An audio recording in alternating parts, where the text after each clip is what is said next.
What's up guys, today I will be making an army of ghouls that could basically be spawned infinitely in Risk of Rain 2. I will be using a survivor mod called the Mortician, and he's a melee necromancer that whacks enemies with the shovel, summons ghouls, and more. So if you enjoy the video, please leave a like, it helps out a lot. Before we start, we're going to need to use some artifacts. We're going to use the artifact of command, which allows us to choose our items, the artifact of sacrifice, which makes monsters drop items on death instead of chests, and the artifact of swarms, which doubles the monster spawn but lowers the maximum health in half. Using these artifacts will allow us to speed up the process and give us the freedom to use specific items. When I started the run, it was pretty slow. The drop rate for items was not the best, and that's why I chose the artifact of swarm so that the increase in monsters, especially elite monsters, increase. The stronger the monster, the higher chance the items drop. Our first action is to get past the early stages. And normally, you go through 5 stages and you can choose to go to the moon or repeat the cycle all over again. Since we need some specific items and a better drop rate, we need to loop a few times so that we can start having an army of ghouls. Because you're slow from the start, and you also move slow, I try to focus on goat hooves for the increased movement speed. The faster I find the teleporter, the faster I can loop. Now, there are a few select items that we need in order to get a big army. The 2 main items are the backup magazine and the alien head.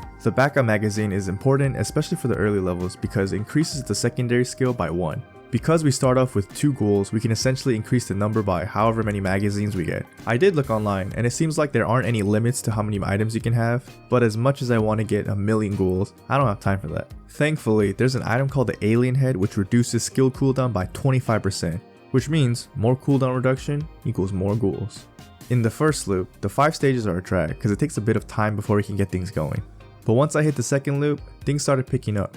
Aside from the backup magazine and alien head, I went for an on-hit chain build because although we can make a big army, it'll take a while to clear stages fast. So I focused on getting the ukulele so we could have a big chain of lightning. And since the number of targets are increased by 2, it'll greatly help with the grind. Then I got the more common items everyone looks for, like the syringes for the increased attack speed, armor piercing round for the increased damage to bosses, the glasses for the increased critical strikes, tougher times for the chance of blocking incoming damage, tri-tip dagger for the chance of bleed, and well, you get the point. By the time I got to stage 10, things were a lot easier and faster. I picked up a few side items for some increased damage and defense, then proceeded to go for a third loop. At this point, we had so many magazines which allowed utter chaos.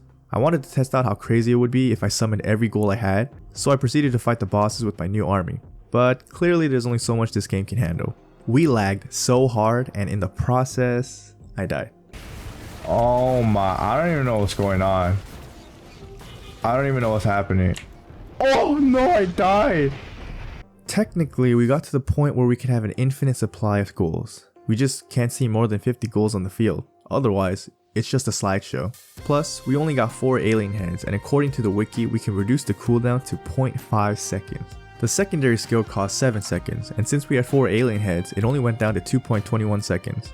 If we had more, we can get it down by a lot. So, we're gonna try again, but this time, we're gonna go to the moon and defeat Mithrix. On my second run, we did everything the same, but this time I focused on getting a lot of bustling fungus. I also added the topaz brooch for the temporary barrier. The ghouls have a set time limit when they're alive. They either get killed by mobs or lose health over time. This is where the bustling fungus comes in. Because the Mortician can summon a tombstone, the tombstone can inherit the items you gain, which means the tombstone can create an aura effect that heals anything inside it.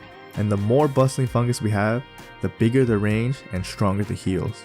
That means the ghouls can live forever, unless something one-shots it. Because of the bustling fungus, it became a lot easier to kill the mobs and clear the stages. We were able to progress to the 4th loop, and at this point, I felt ready to beat the game. So I went to the moon, charged some pillars, and faced the final boss. Going into the fight, I thought it would be super easy, but despite summoning all the ghouls, they just one-shot all of them. Oh shoot, I just gotta keep moving or something, I don't know. Oh, that's not good? No, that's good. Oh, that's not good. What the heck? And surprisingly, I wasn't doing the amount of damage I thought I would do, so we just died. Oh my goodness. This guy's OP. No! I clearly underestimated him. But despite us dying, I felt like I knew what I could do to beat him, so I tried again. On the 3rd attempt, well, for the video it's the 3rd attempt. This took like over 20 attempts, because I just kept dying midway. But anyways, Thankfully, after much struggle, we got to the third loop, and I had enough bustling fungus to cover a massive area for the ghouls.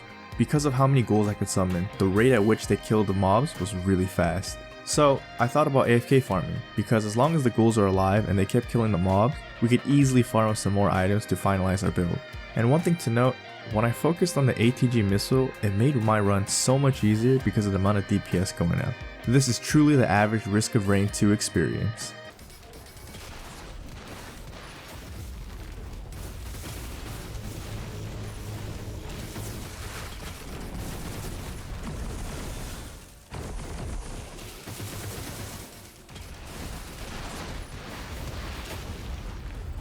After a bit of AFK farming and a long time of picking the items, like a really long time, I went and cleared the other stages. This time the run was going a lot faster and smoother. We were so strong that I could just AFK and the ghouls could do everything without me dying. Once I got to the moon, we got a few more items such as the DL's best friend, because in case I died this run, I can come back. Cause let me tell you, this took way longer than you guys can imagine, and I wanted it to be over. Afterwards, I went to face Mithrix, and this time was very different. My initial plan was to summon a few and let them go to work and just run around, but they killed him so fast in his first phase. Just all leave at the same time, because you know. Oh jeez, yo, see, look at that, they just come at me. Oh my god, oh my goodness. I was quite caught off guard, and while I was repositioning, they killed him off screen. We're not done, we're not done. Do I go in the middle? Okay, let's go in the middle. Oh, well, he's dead. Oh, no, there he is. Oh, jeez. Oh, my goodness.